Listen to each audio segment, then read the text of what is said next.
मिलाप वाले तंबू के लिए इस्तेमाल हुई चांदी की कुर्सियों का आत्मिक महत्व। निर्गमन अध्याय 26 वचन 15 से 30। फिर निवास को खड़ा करने के लिए बबूल की लकड़ी के तख्ते बनवाना। एक एक तख्तों की लंबाई 10 हाथ और चौड़ाई 1.5 हाथ की हो। एक एक तख्ते में एक दूसरे से जुड़ी हुई दो दो चूल्हे हो। निवास के सब तख्तों की इसी भांति से बनवाना।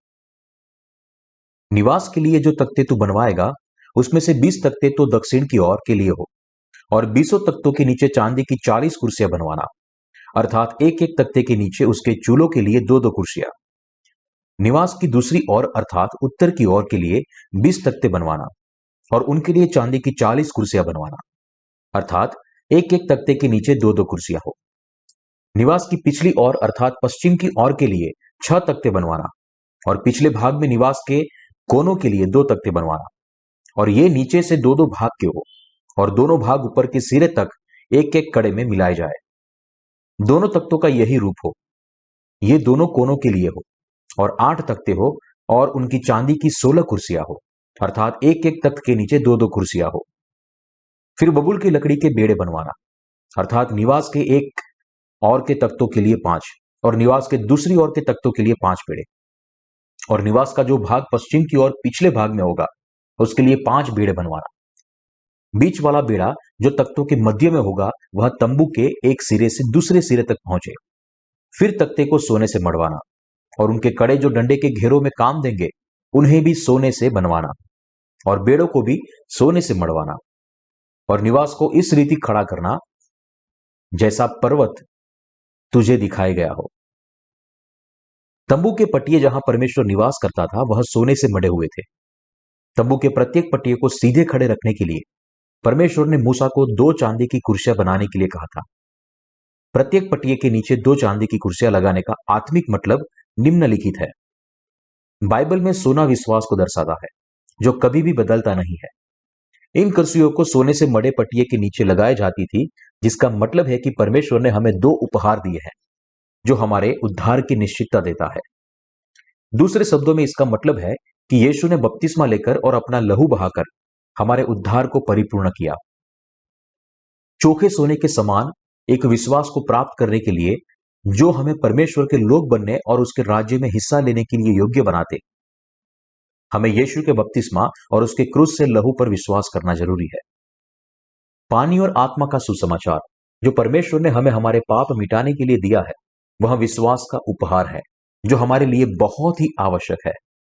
क्योंकि हम हर रोज पाप करते हैं और नरक में बंधे हुए हैं, इसलिए हम खुद के प्रयास, ताकत या इच्छा से हमारे पाप को दूर नहीं कर सकते।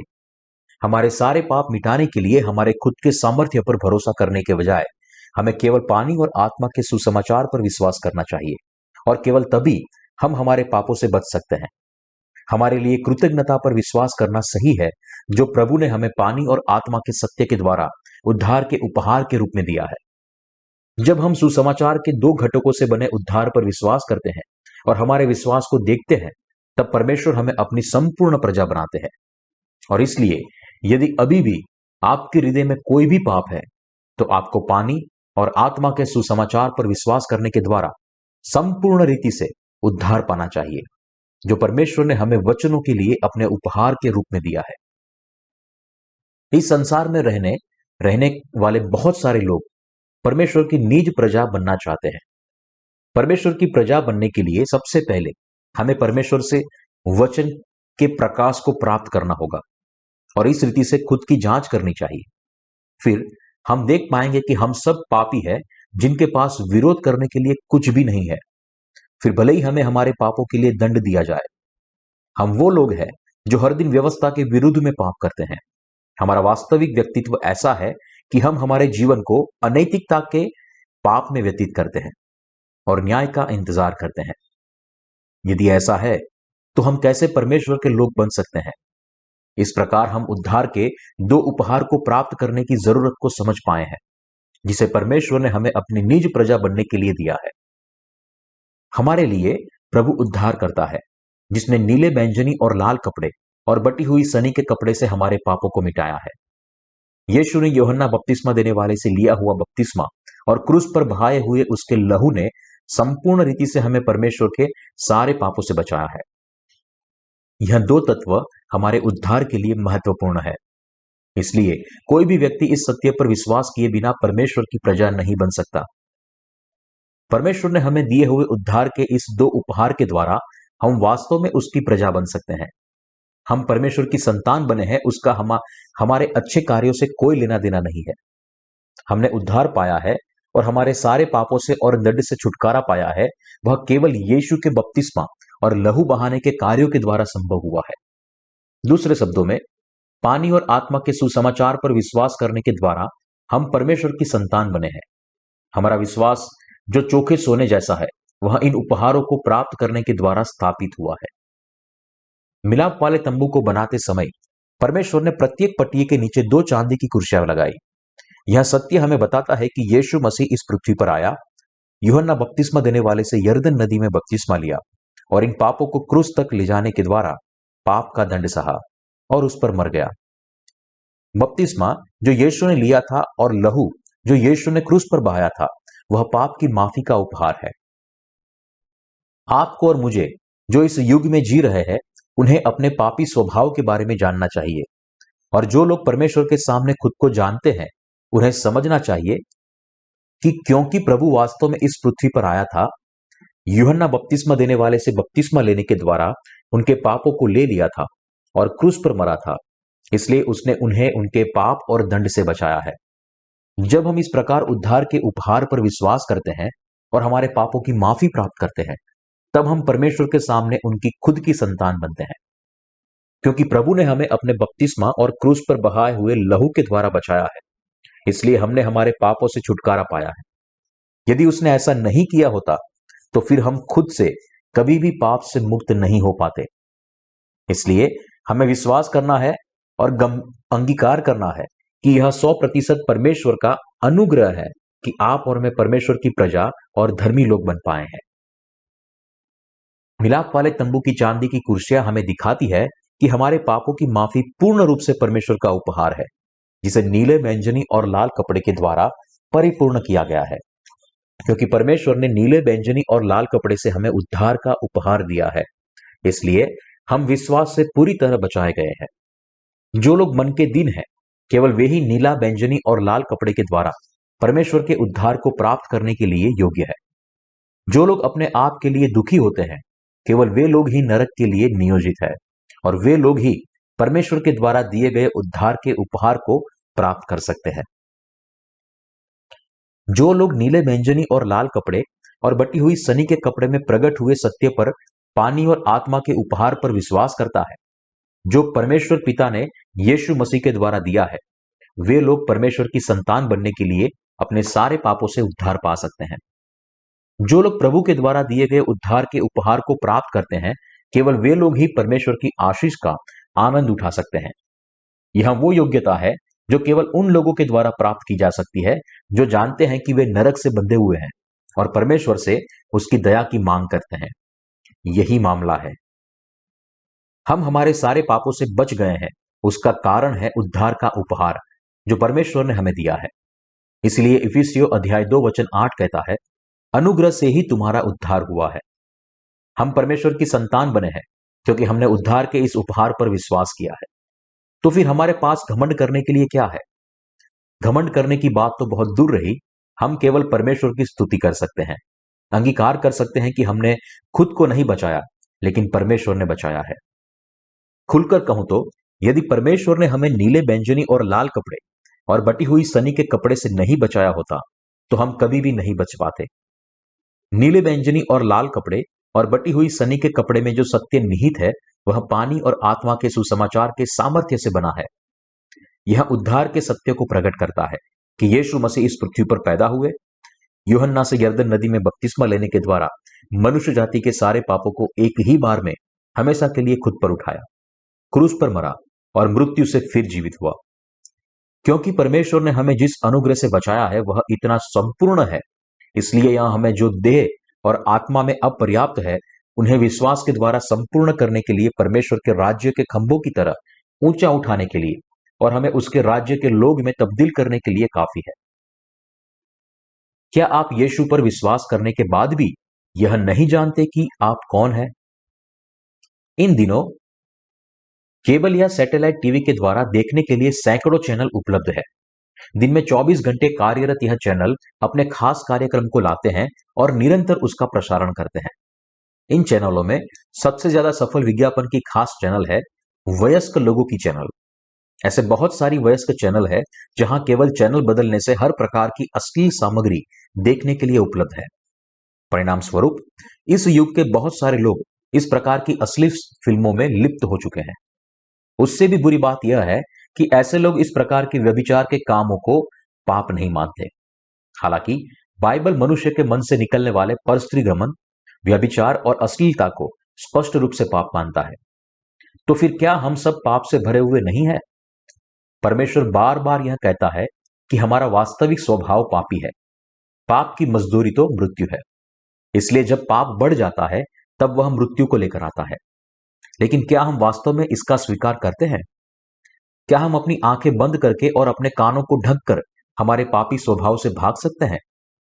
हम अपने मन की कल्पना और विचारों से हर तरह के पाप करते हैं। कोई फर्क नहीं पड़ता कि हम अपने आप इन पापों से दूर रहने के बारे में कहें, और कोई नहीं फर्क नहीं पड़ता कि ऐसा करने के लिए हम कितनी कोशिश करते हैं। वे सब कुछ व्यर्थ है। वास्तव में हमारी देह ऐसी है कि न केवल हम संपूर्ण संत बन सकते हैं जो दैहिक पापों को नहीं करता, लेकिन हमारे अंदर ऐसा आकर्षण है जो बिना किसी अलगाव के पाप करता है। मनुष्य की देह और हृदय पवित्र चीजों से बहुत दूर है, और यह सच्चाई है। उसके अलावा वे न केवल पाप के नजदीक रहना चाहते हैं, लेकिन वे बड़े पाप को भी करना चाहते हैं। हम में से प्रत्येक व्यक्ति पाप और अपराध का ढेर है। इसलिए हम मूल रूप से अनैतिक। जिस अश्लीलता की झलक हम देखते हैं वह लंबे समय तक हमारे मन में चलता रहता है और उसका बचा हुआ अवशेष हमारे मन को परेशान करता है। यह इसलिए है क्योंकि प्रत्येक मनुष्य का हृदय और कुछ नहीं लेकिन मूल रूप से पाप का ढेर है। इसलिए हमें जो पाप का ढेर है उन्हें परमेश्वर के सामने इस प्रकार के अपराधों को कबूल करना चाहिए। और हमारे लिए यह समझना बुद्धि का कार्य है कि हम परमेश्वर के धर्मी कार्य के द्वारा नरक में बंधे हुए हैं और उससे हमारे उद्धार की मांग करनी चाहिए। क्या नेपोलियन बोनापार्ट ने नहीं कहा था, असंभव वो शब्द है जो मूर्खों की शब्दावली में पाया जाता है। बहुत सारे मसीही लोग खुद की धार्मिकता को दिखाने की कोशिश करते हैं, जैसे कि वे खुद अपने आप पाप को पाप करने से रोकते हैं, लेकिन वह परमेश्वर को बड़ी चुनौती देने जैसा है। ऐसा अवज्ञाकारी विश्वास उन लोगों को दुष्ट लोगों के रूप में छोड़ देता है जो परमेश्वर की धार्मिकता का स्वीकार करने को नकार देते हैं और उद्धार के प्रेम को भी नकार देते हैं जो उसने हमें दिया है। क्या आप खुद को अच्छा मानते हैं? क्या आप खुद को ऐसा मानते हैं कि आप दृढ़ हैं और अधर्म को किसी भी परिस्थिति में किसी भी रूप में सह नहीं सकते? क्या आप ऐसा सोचते हैं कि आप परमेश्वर के सामने धर्मी हैं केवल इसलिए क्योंकि आपने हर दिन अपने हृदय में परमेश्वर की व्यवस्था का पालन किया और अपने जीवन में उसे लागू किया? यदि कोई मनुष्य परमेश्वर के द्वारा उसे दिए गए उद्धार के अनुग्रह को नहीं जानता और उसका हृदय पापों से भरे होने के बावजूद भी धर्मी कार्य करने की कोशिश करता है, वह दुष्ट मनुष्य की धार्मिकता से धर्मी बनने का पाखंड कर रहा है। ऐसे लोगों की अच्छाई उन्हें परमेश्वर के घर के खंभे बनाने के लिए योग्य नहीं बना सकती और वे केवल व्यर्थ पाप का ढेर हैं। पूर्व एशिया के देशों में बहुत सारे लोग जन्म से कन्फ्यूशियस की शिक्षा को सीखते हैं और इसलिए वे इन शिक्षा को लागू करने के लिए बहुत कोशिश करते हैं। दूसरी ओर पश्चिम में कैथोलिक धर्म या प्रोटेस्टेंटवाद ने प्रभाव डाला है और बहुत सारे पश्चिमी लोग परमेश्वर की व्यवस्था का पालन करने की कड़ी कोशिश करते हैं, लेकिन उसका उदय कहां से हुआ इस बात की परवाह किए बिना जब वे खुद को परमेश्वर के सामने रखते हैं और उन्हें उनका मूल स्वभाव दिखाया जाता है, तब दोनों समूह जो कैथोलिक धर्म की शिक्षा के मुताबिक जीने की कोशिश कर रहे थे और जो परमेश्वर की आज्ञा पालन करने के बाद जीने की कोशिश कर रहे थे, वे सब केवल पाप का ढेर और कुकर्म करने वालों का बीज है। मनुष्य अधर्मी दोष से भरे हुए और कीचड़ और धूल से बने पापों का ढेर है। यहां तक कि प्रतीत होता है कि अच्छे लोग जिनके अच्छे कार्य उनकी स्वीकृति के लिए नहीं लेकिन उनके अच्छे हृदय से निकलते हैं, और जो लोग अपने अच्छे कामों के लिए किसी भी प्रकार की प्रशंसा प्राप्त करना नहीं चाहते, वे इस तथ्य से भाग नहीं सकते कि जब उनका मूल स्वरूप परमेश्वर के सामने प्रकट होता है तब वे पाप का ढेर और कुकर्म करने वालों का बीज है। क्योंकि मनुष्य की भलाई की हिमायत करना परमेश्वर के सामने बहुत बड़ा पाप है, इसलिए जब तक लोग अपने दंड को नहीं पहचानते और पानी और आत्मा के सुसमाचार का स्वीकार नहीं करते, जो परमेश्वर का प्रेम है, तब तक वे पाप के दंड से बच नहीं सकते। परमेश्वर के सामने मनुष्य की कोशिशों को अच्छाई के रूप में नहीं देखा जा सकता, धूल के जितनी छोटी भी नहीं, और मनुष्य की इच्छा परमेश्वर के सामने केवल मलिन है। मनुष्य का मूल स्वभाव कीचड़, लकड़ी और पीतल का है। मनुष्य उस प्रकार की लकड़ी है जैसे ही जिसे परमेश्वर के घर के प्रवेश द्वार पर जब तक नहीं लगाया जाता, जब तक उसे सोने से मढ़ा न जाए, और परमेश्वर के द्वारा दिए गए उद्धार के अनुग्रह के बगैर वे लोग पीतल से ज्यादा और कुछ नहीं है जो आग के न्याय का सामना करेंगे। यदि हम उद्धार के उपहार पर विश्वास नहीं करते कि यीशु मसीह को हाथ रखने की विधि के द्वारा बपतिस्मा दिया गया था, तो फिर हम पापी ही बने रहेंगे। उसी प्रकार जो लोग यह नहीं जानते कि वे परमेश्वर के सामने दुष्ट है और जिन्होंने उद्धार पाने के लिए उपहार को प्राप्त नहीं किया है, वे सच में दयनीय है। हम परमेश्वर की धार्मिकता को जानते उससे पहले मनुष्यों की धार्मिकता हमारे जीवन का मापदंड थी। जब मैं परमेश्वर के उद्धार के उपहार को नहीं जानता था और उसके वचनों पर विश्वास नहीं करता था, तब मैं भी वैसा ही था। वास्तव में मेरे पास खुद की कोई धार्मिकता नहीं थी, लेकिन फिर भी मैं अपने आप को अच्छा मानता था। इसलिए मेरे बचपन से कई बार ऐसा समय आया जब मैं अन्याय को सहन नहीं कर पाया, और यहां तक कि जो लोग मेरे मुकाबले के नहीं थे उनसे भी लड़ाई करता था। जीवन में मेरा सिद्धांत न्यायी और धर्मी रीति से जीवन जीना है, क्योंकि मैं केवल एक बार पीड़ा हुआ हूं और एक बार ही मरूंगा। मेरे विचार थे, मैं इस प्रकार केवल खाना खाते हुए व्यर्थ जीवन जीने के बजाय मर जाऊं। यदि जीवन ऐसा ही है, तो यदि मैं मर जाऊं या 50 साल तक और जीऊं, उसका कोई मतलब नहीं है। इस प्रकार जीना घिनौना है। किसी भी मतलब के बगैर, किसी भी उद्देश्य के बगैर जीना और किसी भी प्रकार के धर्मी कार्य न कर पाना नरक के समान है। आखिरकार इसके अलावा नरक और क्या है? मनुष्य के लिए डुक्कर के नाई जीवन जीना, मरते दम तक केवल खाना और खुद की देह को तृप्त करना अपमान का नरक है। इस प्रकार क्योंकि मैं खुद को परमेश्वर के सामने देखने में विफल हुआ, इसलिए मैं दंभ से भर गया। इसलिए मैंने खुद को दूसरों से अच्छा देखा और धर्मी जीवन जीने की बहुत कोशिश की, लेकिन मैं परमेश्वर की धार्मिकता के सामने पाप के ढेर से ज्यादा कुछ भी नहीं हूं। मैं ऐसा व्यक्ति नहीं हूं जो परमेश्वर की 613 धाराओं में से एक का भी पालन कर पाया हो। यह हकीकत की उसका पालन करने की मेरी इच्छा थी, वह अपने आप में अधर्म है, जो परमेश्वर के वचन के सामने विद्रोह करना है, जो घोषित करता है कि आप दुष्ट मनुष्य है, जो पाप करता है और परमेश्वर के विरुद्ध में खड़ा होता है। परमेश्वर के सामने मनुष्यों की सारी धार्मिकता केवल अधार्मिकता में तब्दील होती है। सत्य यह है कि मनुष्य धर्मी नहीं बन सकता। वास्तव में वर्तमान युग आखिरी युग है जिसकी प्रसिद्धता संस्कृति के पतन के द्वारा और दुष्टता और पाप के द्वारा व्याप्त हो गया। इसका मतलब यह है कि हमारी देह निरंतर पथभ्रष्ट और दुष्ट पापों के द्वारा प्रतिशय है, और हम वास्तव में इन पापों को हमारे जीवन में करते हैं। वास्तव में हमारी देह हमेशा इन गंदे पापों के द्वारा प्रतिशय है और उसमें किसी प्रकार की अच्छाई पाई नहीं जाती। हम अधर्मी और पाप से भरे हुए थे, लेकिन अब प्रभु ने पानी और आत्मा के सुसमाचार के द्वारा हमें हमारे सारे पापों से बचाकर हमें खुद की निज प्रजा बनाया है। हम सब अधर्मी थे, लेकिन उद्धार के उपहार के द्वारा परमेश्वर ने हमारे जैसे को उनके पाप से बचाया है। पवित्र स्थान का प्रत्येक पटिया 4.5 मीटर ऊंचा और 675 मिलीमीटर चौड़ा था, जो बबूल की लकड़ी से बना हुआ सोने से मढ़ाया गया था और अपवित्र स्थान की दीवार के रूप में लगाया गया था। प्रत्येक पटिये के नीचे पटिये को बनाए रखने के लिए चांदी की 2 कुर्सियां लगाई गई थी। यहां चांदी की कुर्सियां प्रकट करती है कि परमेश्वर ने खुद आपको और मुझे बचाया है। परमेश्वर ने हमें पाप से बचाया, यह सत्य उसका प्रेम है, जिसके तहत यीशु इस पृथ्वी पर आए और हमारे पापों को लेने के लिए बपतिस्मा लिया। क्रूस पर मरने के द्वारा हमारे पापों का दंड सहा। इस तरह उसने हमें जगत के सारे पाप और दंड से बचाया। उसने हमें जो उद्धार का उपहार दिया है, उस पर विश्वास करने के द्वारा हम नया जन्म प्राप्त कर पाए हैं। परमेश्वर ने हमें जो उद्धार का उपहार दिया है, वह सोने की तरह शुद्ध है, इसलिए यह हमेशा के लिए न बदलने वाला है।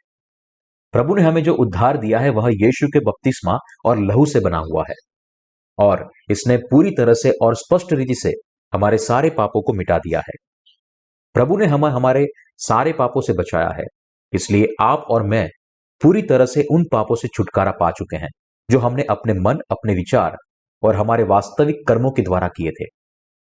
परमेश्वर ने हमारे हृदय में जो उद्धार का उपहार दिया है, उस पर विश्वास करने के द्वारा हम उसके अमूल्य संत बन गए हैं। मिलाप वाले तंबू के प्रत्येक पट्टिये को बनाए रखने को वाले दो कुर्सियों के द्वारा परमेश्वर ने हमें पानी और आत्मा के उद्धार के बारे में बताया है। परमेश्वर हमें कहता है कि यह 100% उसका अनुग्रह और उपहार है कि हम उसकी संतान बने हैं। यदि हम यीशु के बपतिस्मा और लहू पर हमारे विश्वास को हमसे निकाल दे तो हमारे अंदर कुछ भी नहीं बचेगा। हम सब ऐसे लोग थे जो पाप के लिए दंड के हकदार थे। हम केवल नासवान है जो परमेश्वर की व्यवस्था के मुताबिक हमारी निश्चित मौत से पहले घबराते हैं, जिन्हें समझने और आग के न्याय के लिए विलाप करना था जो हमारा इंतजार करता है। इसलिए यदि हम पानी और आत्मा के सुसमाचार के बगैर जीवन जीते हैं तो हम कुछ भी नहीं है। ऐसे युग में जीवन जीते जो अब पाप से व्याप्त है। हमें कभी भी नहीं भूलना चाहिए कि हमारे प्रारब्ध में केवल आग का न्याय हमारा इंतजार कर रहा था। हम ऐसे नासवान लोग थे, हालांकि परमेश्वर का अनुग्रह हम पर आया क्योंकि उसने हमें पानी और आत्मा का उद्धार दिया है। मसीहा इस पृथ्वी पर आया, यूहन्ना से बपतिस्मा लिया, अपना लहू बहाया और क्रूस पर मरा, मृत्यु से फिर जीवित हुआ और इस प्रकार हमें हमारे सारे पाप, अधर्म और सारे दंड से बचाया। पानी और आत्मा के इस संपूर्ण सुसमाचार पर विश्वास करने के द्वारा अब हम हमारे सारे पाप से बच गए हैं और हम हमारे विश्वास से केवल परमेश्वर को धन्यवाद दे सकते हैं। हालांकि हम देह में, हमारे कार्य में, सेवकाई में अपर्याप्त है, और फिर भी मैं पूरी दुनिया में पानी और आत्मा के सुसमाचार का प्रचार करता हूं। हालांकि यह युग भ्रष्ट है, लेकिन हम पानी और आत्मा के सुसमाचार पर विश्वास करते हैं, इसलिए हम दुष्टता से स्वतंत्र होकर पूर्ण रूप से प्रभु की सेवा कर पाते हैं। हमारे मन में यह आया है वह हमारे खुद की समर्थ नहीं है, लेकिन परमेश्वर ने हमें उद्धार का अनुग्रह देने के द्वारा पवित्रता दी है। इसलिए क्योंकि परमेश्वर ने हमें संपूर्ण रीति से पाप और दंड से बचाया है, इसलिए हम इस उद्धार की सामर्थ्य को पा सके हैं, और यह पूरी तरह से उसकी वजह से है कि हम पूर्ण रूप से प्रभु की सेवा कर पाते हैं, क्योंकि प्रभु ने पानी और आत्मा के द्वारा हमें हमारे सारे पापों से बचाया है। इसलिए मैं विश्वास करता हूं कि हम अपनी कमजोरी के बावजूद भी उसकी सेवा कर पाते हैं, और अब हमारे पाप, कमियां और दोषों से बंधे हुए नहीं है। यदि हमारे प्रभु का अनुग्रह नहीं होता तो हम पूरे संसार में सुसमाचार का प्रचार नहीं कर पाते। पूरी दुनिया में पानी और आत्मा के सुसमाचार का प्रसार करना और पूरी तरह से इस सुसमाचार की सेवकाई करना परमेश्वर के अनुग्रह के बगैर संभव नहीं है। 100% परमेश्वर के उद्धार के अनुग्रह के द्वारा आप और मैं अपने विश्वास के जीवन को और इस सुसमाचार की सेवकाई को करने के लिए योग्य बने हैं। हम विश्वास के द्वारा परमेश्वर के राज्य के खंभे और इस राज्य के लोग बने हैं, क्योंकि परमेश्वर ने हमें सोने के समान विश्वास दिया है। इसलिए अब हम परमेश्वर के घर में रह पाते हैं। इस युग में जब पूरी दुनिया पाप से ढकी हुई है और जब लोग पाप से भ्रमित है, परमेश्वर को भूल गए हैं या दोष दे रहे हैं, तब हम शुद्ध पानी से साफ हुए हैं और शुद्ध बने हैं, और परिणाम स्वरूप हम शुद्ध पानी पीने और शुद्ध आत्मा से प्रभु की सेवकाई करने के योग्य बने हैं। इसलिए इस आशीष के लिए मैं कितना धन्यवादित हूं, यह शब्द नहीं बयां कर पाएंगे। वास्तव में हम इस प्रकार विश्वास के द्वारा धर्मी बने हैं। हम धर्मी कैसे बने हैं? जब हमारे अंदर कोई अच्छाई नहीं है तो हम खुद को धर्मी कैसे कह पाते हैं? आपके और मेरे जैसे पापी व्यक्तिगत पाप रहित कैसे बने? क्या आप अपने देह की धार्मिकता के द्वारा पाप रहित और धर्मी बने हैं? देह के विचार, आपकी खुद की कोशिश और आपके खुद के कार्य, क्या इनमें से किसी ने भी आपको धर्मी व्यक्ति में तब्दील किया है जिसके अंदर कोई भी पाप नहीं है? क्या आप केवल पानी और आत्मा के सुसमाचार पर विश्वास करने के द्वारा धर्मी बने हैं? क्या आप नीले, बैंगनी और लाल कपड़े और बटी हुई सनी के कपड़े में प्रकट हुए परमेश्वर के उद्धार पर अपने विश्वास के द्वारा धर्मी बने हैं? क्या आप पानी और आत्मा के सुसमाचार के द्वारा अपने उद्धार पर विश्वास किए बिना धर्मी बने हो, जिसे मसीहा के द्वारा परिपूर्ण किया गया और परमेश्वर के वचन में प्रकट किया गया? आप इस तरह धर्मी नहीं बने हैं। संक्षेप में, केवल लाल कपड़े पर विश्वास करने के द्वारा हम कभी भी धर्मी नहीं बन सकते, क्योंकि यीशु मसीहा हमारे उद्धारकर्ता ने हमारे पापों को मिटाने के लिए यूहन्ना बपतिस्मा देने वाले से बपतिस्मा लेने के द्वारा जगत के पापों को अपने कंधों पर उठाया, जिसमें जीवन भर के सारे पाप सम्मिलित है। इसलिए हम विश्वास के द्वारा धर्मी बने हैं। जिस प्रकार पुराने नियम में जब पापी या महायाजक बलि पशु के सिर पर अपना हाथ रखते थे और वो पशु हमारे सारे पापों को स्वीकार करता था, उसी प्रकार नए नियम के समय में यीशु ने यूहन्ना बपतिस्मा देने वाले के द्वारा बपतिस्मा लेने के द्वारा जगत के सारे पापों को अपने ऊपर उठाया। यीशु ने अपने बपतिस्मा के द्वारा हमारे सारे पापों को खुद पर ले लिया। और यूहन्ना बपतिस्मा देने वाले ऊंची आवाज में पुकार कर इस घटना की गवाही देता है। यूहन्ना अध्याय 1:29। देखो, यह परमेश्वर का मेमना है जो जगत का पाप उठा ले जाता है। इस बपतिस्मा को प्राप्त करने के बाद यीशु अगले दिन साल हमारे उद्धार के लिए जीवित रहा। क्रूस पर चढ़ने के द्वारा हमारे सारे पाप और दंड की कीमत चुकाई और खुद की देह को परमेश्वर के हाथों में सौंपा। जिस प्रकार भेड़ अपने कुतरने वाले के सामने जाती है, और हमें नया जीवन दिया। क्योंकि यीशु मसीह ने यूहन्ना से प्राप्त बपतिस्मा के द्वारा हमारे पापों को उठाया था, इसलिए जब उसे रोमन सैनिकों के द्वारा क्रूस पर चढ़ाया गया, तब उसके दोनों हाथ और पैरों में कीलें ठोकी गई। क्रूस पर लटक कर यीशु ने अपने शरीर के सारे लहू को बहा दिया और वह हमारे उद्धार के आखिरी पड़ाव में आया और कहा, पूरा हुआ। इस प्रकार वह मरा, 3 दिनों के अंदर वह मृत्यु से जीवित हुआ, स्वर्ग के राज्य में उठा लिया गया और इस प्रकार हमें अनंत जीवन देने के द्वारा वह हमारा उद्धारकर्ता बना। यूहन्ना से बपतिस्मा लेकर जगत के पापों को अपने कंधों पर उठाकर और अपने क्रूस, पुनरुत्थान और स्वर्ग में उठाए जाने के द्वारा यीशु हमारा संपूर्ण उद्धारकर्ता बना। केवल क्रूस के लहू पर के विश्वास और क्रमिक पवित्रता के सिद्धांत ने आपको आपके पापों से नहीं बचाया है। मसीहियों को जानना चाहिए कि वे केवल यीशु के क्रूस के लहू पर विश्वास करने के द्वारा अपने पापों से संपूर्ण उद्धार नहीं पा सकते, क्योंकि लोग हर दिन अपनी आंख और कार्य के द्वारा पाप करते हैं। इसलिए वे केवल क्रूस के लहू पर ही विश्वास करके अपने पापों को मिटा नहीं सकते। वर्तमान समय में लोगों को जीवन में जो व्यापक अपराध है जो वे अपने जीवन में करते हैं, वह है यौन अनैतिकता। जैसे यौन अश्लीलता की संस्कृति पूरी दुनिया में फैल रही है, वैसे ही यह पाप हमारी देह में गहराई से समाया हुआ है। बाइबल व्यभिचार ना करने की आज्ञा देती है, लेकिन आज की वास्तविकता यह है कि अपने आसपास की परिस्थितियों से घिरकर कई लोग न चाहते हुए भी इस पाप को करते हैं। परमेश्वर ने घोषित किया है कि जो कोई किसी स्त्री पर कुदृष्टि डाले, वह अपने मन में उससे व्यभिचार कर चुका, और इसलिए हर दिन हमारी आंख जो देखती है वह सब अश्लीलता है। इसलिए लोग हर मिनट, हर पल ऐसे दुष्ट पाप करते हैं। जब ऐसा है तो वे कैसे पश्चाताप की प्रार्थना करने से पवित्र हो सकते हैं और परमेश्वर के राज्य में प्रवेश कर सकते हैं? कैसे वे धर्मी बन सकते हैं? जब वे अपने आप को लंबे समय तक अनुशासित करते हैं और बूढ़े होकर किसी भी तरह पवित्र होते हैं, तो क्या उनके हृदय धर्मी बन सकते हैं? क्या उनके चरित्र नम्र बनते हैं? क्या वे अधिक धैर्यवान बने हैं? निसंदेह नहीं, उसके ठीक विपरीत हुआ। जब लोग बूढ़े होते हैं तब वे बहुत गुस्से वाले और अधीर बन जाते हैं। जैसे बुढ़ापा हार्मोन्स में बदलाव लाता है, और यहां तक कि जो लोग पहले बहुत शांत रहते थे, अब उनके लिए शांत रहना मुश्किल हो जाता है, और वे दूसरों के बारे में सोचने से पहले लगातार अपने बारे में सोचते हैं। जिस प्रकार उनकी देह की कार्य प्रणाली बिगड़ जाती है, उस प्रकार उनकी आत्मरक्षा की प्रवृत्ति बढ़ जाती है।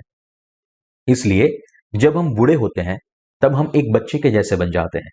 जैसे एक कहावत है, जो बचपन में 4 पैरों पर रेंगता था, वह जवान होने के बाद 2 पैरों पर खड़ा होता है, और जब बूढ़ा होता है तब 3 पैरों पर चलता है, और वह और कोई नहीं लेकिन मनुष्य है, और प्रत्येक व्यक्ति ऐसे ही है। मसीही सिद्धांतों के बीच क्रमिक पवित्रता का सिद्धांत प्रचलित है। यह सिद्धांत कहता है कि जब मसीही क्रूस पर यीशु की मृत्यु पर लंबे समय तक विश्वास करते हैं, हर दिन पश्चाताप की प्रार्थना करते हैं और हर दिन प्रभु की सेवा करते हैं, तब वे धीरे धीरे पवित्र और शांत बनते हैं। यह दावा करता है कि हमने जब यीशु पर विश्वास किया था, उसके लंबे समय बिताने के बाद हम ऐसे व्यक्ति बनते हैं जिसका पाप से कोई लेना देना नहीं है और जिसके कर्म धर्मी है। और जब मौत हमारे पास आती है, तब हम संपूर्ण रीति से पवित्र बनते हैं और इस प्रकार पूरी तरह से पाप रहित बनते हैं। और यह भी सिखाता है कि क्योंकि हमें हर समय पश्चाताप की प्रार्थना करनी है, इसलिए जैसे हमारे कपड़े धुलते हैं वैसे ही हमें हर दिन हमारे पाप को धोना है। और इसलिए जब हम अंत में मरेंगे तब हम ऐसे व्यक्ति बनकर परमेश्वर के पास जाएंगे जो संपूर्ण धर्मी है। बहुत सारे ऐसे लोग हैं जो इस प्रकार विश्वास करते हैं, लेकिन यह मनुष्य के विचारों से बना एक परिकल्पित अनुमान है। रोमियो अध्याय 5 वचन 19 कहता है, क्योंकि जैसा एक मनुष्य के आज्ञा न मानने से बहुत लोग पापी ठहरे, वैसे ही एक मनुष्य के आज्ञा मानने से बहुत लोग धर्मी ठहरे। यह भाग हमसे कहता है कि हम सब एक मनुष्य के आज्ञा मानने से धर्मी बने हैं, जो आप और मैं नहीं कर पाए, वह यीशु मसीह ने प्राप्त किया जब वह व्यक्तिगत रूप से इस पृथ्वी पर आया। इस बात को ठीक तरह से जानते हुए कि आप और मैं खुद से पाप से स्वतंत्र नहीं हो सकते, यीशु ने हमारे बदले हमारे पाप को मिटाया, कुछ ऐसा जो न तो आप कर सके और न तो मैं कर सका। इस पृथ्वी पर आकर बपतिस्मा लेकर, क्रूस पर चढ़कर और मृत्यु से फिर से जीवित होकर उसने आपको और मुझे बचाया है, और एक ही बार में हमेशा के लिए हमें हमारे पापों से शुद्ध किया है। परमेश्वर पिता की इच्छा का पालन करने के द्वारा यीशु मसीह व्यक्तिगत तौर पर हमारे उद्धार को परिपूर्ण कर पाया, जिसे पापों की माफी देव के नाम से भी जाना जाता है। मसीहा के रूप में परमेश्वर की इच्छा का पालन करके यीशु मसीह ने अपने बपतिस्मा के द्वारा, क्रूस पर की मृत्यु और पुनरुत्थान के द्वारा हमें उद्धार का अनुग्रह दिया है। इस प्रकार हमें उद्धार का उपहार देने के द्वारा यीशु ने पाप की माफी को संपूर्ण रीति से परिपूर्ण किया है, और अब विश्वास के द्वारा हमने उद्धार के इस अनुग्रह को प्राप्त किया है। क्योंकि प्रभु ने पाप से हमारे उद्धार को संपूर्ण रीति से परिपूर्ण किया है, जिसे हम हमारे कार्य और योग्यता से कभी हासिल नहीं कर सकते। बहुत सारे लोग यीशु ने लिए हुए बपतिस्मा पर विश्वास नहीं करते, लेकिन उसकी जगह लहू पर विश्वास करते हैं जो उसने क्रूस पर बहाया है, और अपने खुद के कार्य के द्वारा पवित्र बनने का प्रयास करते हैं। दूसरे शब्दों में, भले ही यीशु ने यूहन्ना से बपतिस्मा लेने के द्वारा सारे पापों को ले लिया, फिर भी लोग इस सत्य पर विश्वास नहीं करते।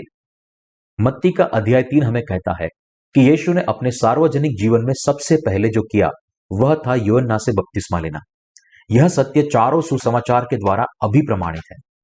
यीशु ने मनुष्य जाति के प्रतिनिधि यूहन्ना बपतिस्मा देने वाले से बपतिस्मा लेकर हमारे पापों को ले लिया, और फिर भी बहुत सारे ऐसे लोग हैं जो इस सत्य को अनदेखा करते हैं और इस पर विश्वास नहीं करते। ऐसे लोग यीशु के बपतिस्मा पर विश्वास के बिना यीशु पर विश्वास करते हैं और उत्साह से क्रूस के लहू की स्तुति करते हैं जो उसने बहाया था। क्रूस पर यीशु की मृत्यु के दुख से वो अपनी भावनाओं को उत्तेजित करते हैं, अपनी स्तुति में हर प्रकार के शोरगुल करते हैं, चिल्लाते हैं, मेमने के लहू में अद्भुत सामर्थ्य है, मेमने के लहू में चमत्कार करने वाला अद्भुत सामर्थ्य है। दूसरे शब्दों में, वे खुद की भावनाएं, जोश और ताकत से परमेश्वर के पास जाने की कोशिश करते हैं। लेकिन आपको यह समझना चाहिए कि जितना ज्यादा वे ऐसा करते हैं, उतना ही ज्यादा वे ढोंगी बनते हैं, पवित्र होने का ढोंग करते हैं, लेकिन वास्तव में उनके हृदय में गुप्तता से पाप संचित है। जब यीशु मसीह पर विश्वास करने की बात आती है, तब यीशु की दो योग्य सेवकाई बहुत ही आवश्यक है। वे क्या है? उसमें से एक है कि यीशु ने बपतिस्मा लेने के द्वारा हमारे सारे पापों को उठाया, और दूसरी है कि यीशु ने जगत के पापों को क्रूस पर ले जाने के द्वारा और उस पर चढ़ने के द्वारा हमारे सारे पापों की कीमत चुकाई है। जो कोई भी यीशु की इन दोनों सेवकाई पर पूरी तरह से विश्वास करता है, वह निश्चित ही धर्मी बन सकता है। यीशु के बपतिस्मा और क्रूस पर के उसके लहू दोनों पर हमारा विश्वास हमें परमेश्वर के घर में दृढ़ता से खड़े होने के लिए योग्य बनाता है। परमेश्वर के अनुग्रह से हम वास्तव में उसके निर्दोष लोग बने हैं। यीशु के द्वारा दिए गए पानी और आत्मा के सुसमाचार पर विश्वास करने के द्वारा हम सोने के समान शुद्ध विश्वास प्राप्त करते हैं, जो कभी भी बदला नहीं जा सकता। नीले, बैंगनी और लाल कपड़े और बटी हुई सनी के कपड़े में प्रकट हुए पानी और आत्मा के सुसमाचार पर विश्वास करने के द्वारा हम संत बने हैं, जिन्होंने संपूर्ण पापों की माफी के उद्धार को प्राप्त किया है। धर्मशास्त्र का युग बनाम पानी और आत्मा के सुसमाचार का युग। प्रारंभ की कलीसिया के समय को छोड़कर 313 एडी में मिलान के आदेश से लेकर मसीहियत, जिसमें वर्तमान मसीहत भी शामिल है, क्रूस का सुसमाचार फैला रही है, जिसमें यीशु का बपतिस्मा निकाल दिया गया है।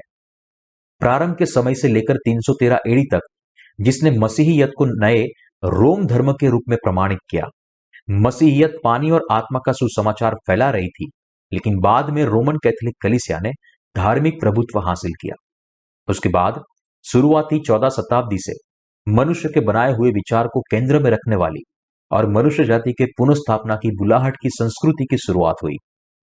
पहले उत्तर इटली के कुछ समृद्ध शहरों में शुरू हुआ। यह पुनर्जागरण काल था।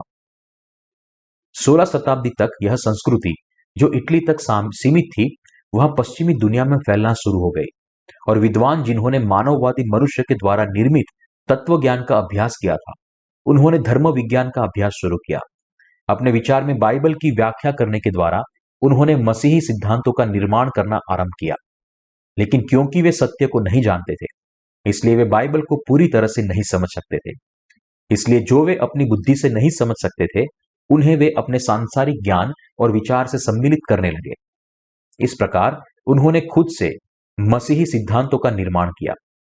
इसी तरह कैल्विनवाद, आर्मीनियनवाद, रूढ़िवाद, स्वतंत्र विचारवाद, नया धर्म विज्ञान, अपरिवर्तनवाद, तर्कवाद, आलोचनात्मक रहस्यमय धर्म विज्ञान, धार्मिक बहुलवाद, छुटकारे का धर्म विज्ञान और यहां तक कि नास्तिक धर्म विज्ञान का उदय हुआ। मसीहियत का इतिहास बहुत लंबा लगता है, लेकिन वास्तव में यह इतना लंबा नहीं है। प्रारंभिक कलीसिया के 300 साल तक लोग बाइबल के बारे में सीख पाए, लेकिन बहुत जल्द मध्यकालीन युग आया, मसीहियत का अंधकार युग। इस युग के दरमियान साधारण व्यक्ति के लिए बाइबल पढ़ना सिर काटकर दंडने के योग्य था। 1700 शताब्दी तक यह जारी नहीं रहा, जब धर्म विज्ञान की हवा चलने लगी और फिर जैसे जैसे धर्म विज्ञान जोशपूर्वक आगे बढ़ा, वैसे मसीहियत 1800 और 1900 में फलने फूलने लगी। लेकिन अब कई सारे लोग रहस्यवादी सिद्धांतों में गिर गए हैं, अपने खुद के अनुभव के आधार पर परमेश्वर पर विश्वास करते हैं। लेकिन क्या यह सच्चाई है? जब आप इस रीति से विश्वास करते हैं, तब क्या आपके पाप वास्तव में दूर होते हैं? आप हर दिन पाप करते हैं। आप हर दिन अपने हृदय, विचार, कार्य, कमजोरी से पाप करते हैं। तो फिर क्या आप केवल यीशु का लहू जो उसने क्रूस पर बहाया था, उस पर विश्वास करने इन पापों को मिटा सकते हैं? बपतिस्मा लेने के द्वारा यीशु ने हमारे पापों को अपने कंधों पर उठाया था और क्रूस पर मरा था। यह बाइबल आधारित सत्य है। फिर भी बहुत सारे ऐसे लोग हैं जो कहते हैं कि केवल क्रूस के लहू पर विश्वास करके और हर दिन पश्चाताप की प्रार्थना करके उनके पाप माफ किए जा सकते हैं। क्या ऐसी पश्चाताप की प्रार्थना करने से आपके हृदय और विवेक के पाश शुद्ध हुए हैं? यह असंभव है। यदि आप मसीही हैं, तो फिर अब आपको इस सत्य के उद्धार को जानना चाहिए और विश्वास करना चाहिए कि यह यीशु मसीह इस पृथ्वी पर आए और यूहन्ना से बपतिस्मा लेकर जगत के सारे पापों को ले लिया। इसके बावजूद क्या आप अभी भी इस सत्य का अस्वीकार करते हैं, न इसे जानने की कोशिश करते हैं और न ही विश्वास करने की? यदि ऐसा है, तो फिर आप यह नहीं कह सकते कि आप वास्तव में यीशु पर अपने उद्धारकर्ता के रूप में विश्वास करते हैं। यदि ये बात है, तो आप यीशु का मजाक उड़ाने, उसे नीचा दिखाने और उसके नाम को व्यर्थ में लेने का पाप कर रहे हैं। दूसरे शब्दों में, आप यीशु के नाम की निंदा और परमेश्वर का मजाक उड़ाने का पाप कर रहे हैं। यीशु हमारे पापों को दूर करने के लिए इस पृथ्वी पर आया और उसके आने के उद्देश्य के साथ उसने हमारे पापों को लेने के लिए बपतिस्मा लिया और जगत के इन पापों को उठाकर और क्रूस पर चढ़ने के द्वारा उसने उन सारे पापों के दंड को सहा। फिर भी इस स्वर्गीय सत्य के बावजूद भी बहुत सारे लोग यीशु मसीह के इस उद्धार पर विश्वास नहीं करते और परिणाम स्वरूप परमेश्वर के विरुद्ध में अक्षम्य पाप करते हैं। उद्धार के इस योजना से यीशु के बपतिस्मा को निकालकर, जो यीशु मसीह के द्वारा परिपूर्ण किया गया था और जिस तरह ठीक लगे उस तरह विश्वास करने के द्वारा भी कभी भी उद्धार के अनुग्रह को प्राप्त नहीं कर सकते। फिर भी इन सारे सत्य के बावजूद भी बहुत सारे मसीही सच्चाई पर जैसा है वैसा विश्वास नहीं करते, जैसे कि यीशु ने हमारे सारे पापों को मिटा दिया है, लेकिन उसके बदले वे अपने ही विचार का अनुसरण करते हैं और दूसरी सत्य पर विश्वास करते हैं। आजकल लोगों के हृदय उनके गलत सैद्धांतिक विश्वास की वजह से कठोर हो गए हैं। वे विश्वास करते हैं कि उनके पाप केवल अकेले क्रूस के लहू पर विश्वास करने के द्वारा मिटाए जाएंगे, लेकिन परमेश्वर के द्वारा नियोजित उद्धार का उत्तर निम्नलिखित है। हम यीशु के बपतिस्मा, क्रूस पर उसकी मृत्यु और उसके पुनरुत्थान पर विश्वास करने के द्वारा पाप की अनंत माफी प्राप्त कर सकते हैं। फिर भी बहुत सारे लोग बढ़ रहे हैं जो उद्धार के सत्य से यीशु के बपतिस्मा को निकालकर यीशु पर विश्वास करते हैं। गलत फहमी और गलत विश्वास का निम्नलिखित सूत्र अचल नियम है। यीशु यानी कि क्रूस और उसका पुनरुत्थान प्लस पश्चाताप की प्रार्थना प्लस अच्छे कार्य, ये सब मिलाकर होता है क्रमिक पवित्रता के द्वारा प्राप्त उद्धार। जो लोग इस तरह से विश्वास करते हैं वे केवल अपने होठों से कहते हैं कि उन्होंने अपने पाप की माफी पाई है। हालांकि सत्य यह है कि उनके हृदय ढेर सारे पापों से भरे हुए थे, वो अभी भी अनसुलझे हैं। जो लोग केवल यीशु के क्रूस पर विश्वास करते हैं वे अंत में ज्यादा पाप करेंगे। आप क्यों इस सत्य पर जैसा है वैसा विश्वास नहीं करते कि यीशु ने यूहन्ना बपतिस्मा देने वाले से बपतिस्मा लेने के द्वारा आपके सारे पापों को मिटाया है, लेकिन आप उसके बजाय मनुष्य निर्मित झूठे सिद्धांत पर विश्वास करते हैं और फिर भी आप यीशु पर विश्वास करने का दावा करते हैं।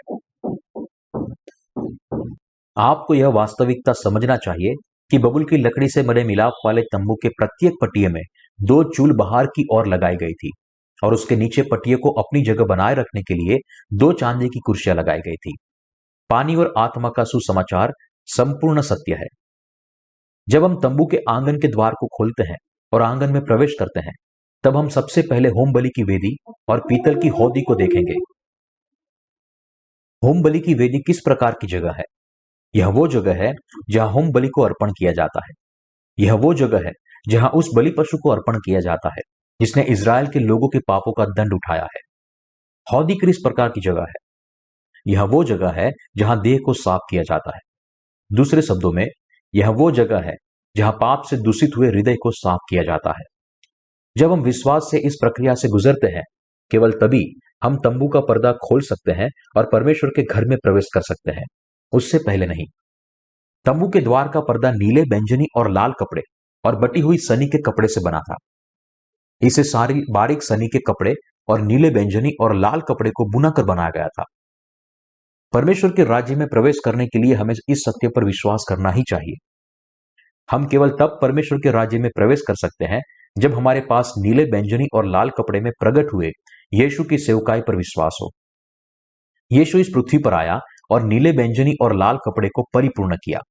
नीला कपड़ा यीशु के बपतिस्मा को दर्शाता है और बैंगनी कपड़ा हम कहता है कि यीशु मसीह खुद परमेश्वर है। लाल कपड़ा हमसे कहता है कि यीशु ने क्रूस पर अपना लहू बहाने के द्वारा हमारे पापों के सारे दंड को सहा। क्या अभी भी आपके हृदय में पाप है? दूसरे शब्दों में, क्या आपके हृदय के केंद्र में अभी भी पाप है? यदि यीशु पर विश्वास करने के बावजूद भी आपके हृदय में पाप है तो फिर स्पष्ट रूप से आपको विश्वास के साथ कोई समस्या है, क्योंकि आप यीशु पर केवल एक धर्म की रीति से विश्वास करते हैं। इसलिए आपका विवेक शुद्ध नहीं है और आपके अंदर पाप है। लेकिन नीले, बैंगनी और लाल कपड़े और बटी हुई सनी के कपड़े में प्रकट हुए सत्य के द्वारा परमेश्वर पर विश्वास करने से आप भी अपने विवेक को शुद्ध कर सकते हैं। जो वास्तविकता आप समझ सकते हैं वह है कि आपके हृदय में अभी भी पाप है जो अपनी बहुतायत से है। क्यों? क्योंकि जिन लोगों ने सच में यह समझा है कि उन्होंने पाप किया है वे यह समझेंगे कि वे इन पापों की वजह से नरक में बंधे हुए हैं, और जब वे ऐसा करते हैं तब अंत में वे आत्मा में नम्र बनते ही और इस प्रकार सच्चे उद्धार के वचन को सुनते हैं और योग्य बनते हैं। यदि आप परमेश्वर से पाप की माफी पाना चाहते हैं तो आपका हृदय तैयार होना चाहिए। जिनके हृदय तैयार होते हैं वे परमेश्वर के सामने इस प्रकार कबूल करते हैं, मैंने बहुत लंबे समय तक यीशु पर विश्वास किया लेकिन अभी भी मेरे हृदय में पाप है। क्योंकि पाप की मजदूरी मृत्यु है इसलिए मैं नरक में डाला जाऊंगा। परमेश्वर, मैं पापों की माफी प्राप्त करना चाहता हूं। इस तरह वे परमेश्वर के सामने अपने आप को संपूर्ण पापी समझते हैं।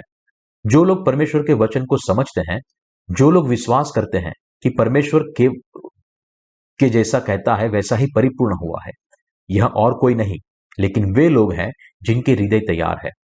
ऐसे लोग इस वचन को सुनेंगे, अपनी खुद की आंखों से वचन को देखेंगे और पुष्टि करेंगे, और ऐसा करने के द्वारा उन्हें समझ में आएगा और अरे, मैंने अब तक गलत बात पर विश्वास किया। और अनगिनत लोग अभी भी यही गलती कर रहे हैं। दूसरे लोग क्या कहेंगे इस बात की परवाह किए बिना पानी और आत्मा के सुसमाचार पर विश्वास करने के द्वारा वे लोग निश्चित रूप से अपने सारे पापों की माफी को प्राप्त करेंगे। जब मैं सोचता हूं कि इस दुनिया में कितने लोग गलत विश्वास करते हैं और कितने लोग गलत मार्ग में चल रहे हैं, तब मेरे हृदय में बहुत पीड़ा होती है। भाई और बहनों, जिस सुसमाचार के द्वारा हमारे प्रभु ने हमें हमारे पापों से बचाया है, उसे यीशु के बपतिस्मा और क्रूस पर बहाए हुए लहू के द्वारा परिपूर्ण किया गया है। यीशु ने अपने बपतिस्मा के द्वारा हमारे सारे पापों को उठा लिया, क्रूस के लहू के द्वारा पाप के सारे दंड को सहा और इस प्रकार हमें बचाया। इसलिए हमें स्पष्ट रूप से विश्वास करना चाहिए कि परमेश्वर ने हमें नीले, बैंगनी और लाल कपड़े और बटी हुई सनी के कपड़े के सच्चे प्रकटीकरण पर विश्वास करने वाले विश्वास देकर बचाया है। मैं इस सच्चाई के लिए बहुत ही आभारी हूं कि यीशु मसीह ने व्यक्तिगत तौर पर आपको और मुझे इस प्रकार बचाया है। आप और मैं जो पानी और आत्मा के सुसमाचार पर विश्वास करते हैं, वे हमेशा शांति में रहते हैं और हमारा हृदय कभी भी डगमगाता नहीं। जिन लोगों ने अपने पापों से उद्धार पाया है, उन्हें पानी और आत्मा के सुसमाचार पर विश्वास करने के द्वारा अपने विश्वास का बचाव करना चाहिए। हालांकि यह जगत अनगिनत बुरे सिद्धांतों से भरा हुआ है, जो नया जीवन पाए हुए व्यक्ति के हृदय को भी व्यग्र और अशुद्ध कर सकता है। इसलिए प्रभु यीशु ने मरकुस अध्याय 8 वचन 15 में चेतावनी दी है, देखो, फरीसियों के खमीर और हेरोदेस के खमीर से चौकस रहो। लेकिन हम यह भी नहीं बता सकते कि कितनी खमीर वाली शिक्षाएं दी जाती है, जो एक बार सुनने से ही लोगों के हृदय को अशुद्ध करती है। हमें यह समझना चाहिए कि कैसे यह दुनिया यौन अनैतिकता का संकेत कर रही है। हम जो विश्वास करते हैं, उन्हें यह जानना चाहिए कि हम अब किस युग में जीवन जी रहे हैं और हमारे विश्वास का बचाव करना चाहिए। फिर भी जब हम ऐसे पापी संसार में जीवन जी रहे हैं, हमारे हृदय में अभेद सत्य है कि प्रभु ने हमें पाप से बचाया है। गवाही के वचन जो हमारे न बदलने वाले उद्धार की गवाही देते हैं, वो है पानी और आत्मा का सुसमाचार। हमें सत्य पर विश्वास होना चाहिए, जिसे न तो दुनिया के द्वारा हिलाया जा सके और न ही उसे रोका जा सके। इस संसार की सारी चीजें सत्य की नहीं है, लेकिन उसके बजाय यह शैतान के झूठ से भरी हुई है। हालांकि परमेश्वर ने हमें कहा है कि धर्मी जन जगत को जीत लेगा। यह न बदलने वाला सत्य के सुसमाचार पर उनका विश्वास है कि धर्मी बुराई को जीतेगा और जगत पर जीत हासिल करेगा। भले ही हम अपर्याप्त है, फिर भी हमारे हृदय, हमारे विचार और हमारी देह अभी भी परमेश्वर के घर में है और वह अभी भी विश्वास से उद्धार के सुसमाचार पर खड़ी है। हम पानी और आत्मा के सुसमाचार पर दृढ़ता से खड़े हैं, जिसके द्वारा प्रभु ने हमें संपूर्ण तरीके से बचाया है। बबुल की लकड़ी के पटिए, जिन्हें तंबू के दीवार के खंभे और भाग के रूप में ऊंचे उठाए गए थे, वे सोने से मढ़े गए थे और क्योंकि पटिए चांदी की कुर्सियों पर खड़े थे, इसलिए वे मजबूती से लगाए गए थे और कभी डगमगाए नहीं। उसी प्रकार हम लोग जो पानी और आत्मा से नया जन्म पाए हुए हैं, उनका विश्वास भी कभी न बदलने वाला है। जिस प्रकार बबुल की लकड़ी को जिस सोने से मढ़ा गया था, वह कभी नहीं बदला, ना ही सोने के समान हमारा विश्वास कभी डगमगाया। आपके और मेरे लिए बबुल की लकड़ी जो केवल आग से जलाई जा सकती है, उसने हमें इस संसार पर संपूर्ण रीति से बचाया है। इसके कारण हम परमेश्वर के बहुत आभारी हैं। कोई फर्क नहीं पड़ता कि यह दुनिया प्रचुर पाप से भरी हुई है, फिर भी हम धर्मियों के हृदय में निर्दोष विवेक और विश्वास है, जो सोने के जैसा चमकता है। हम सब धर्मी इस विश्वास के द्वारा ऐसा जीवन जी पाएंगे जो जगत के सारी चीजों को जीत लेता है। प्रभु के वापस लौटने के दिन तक और यहां तक कि हम उसके राज्य में हैं, फिर भी हम इस विश्वास की प्रशंसा करेंगे।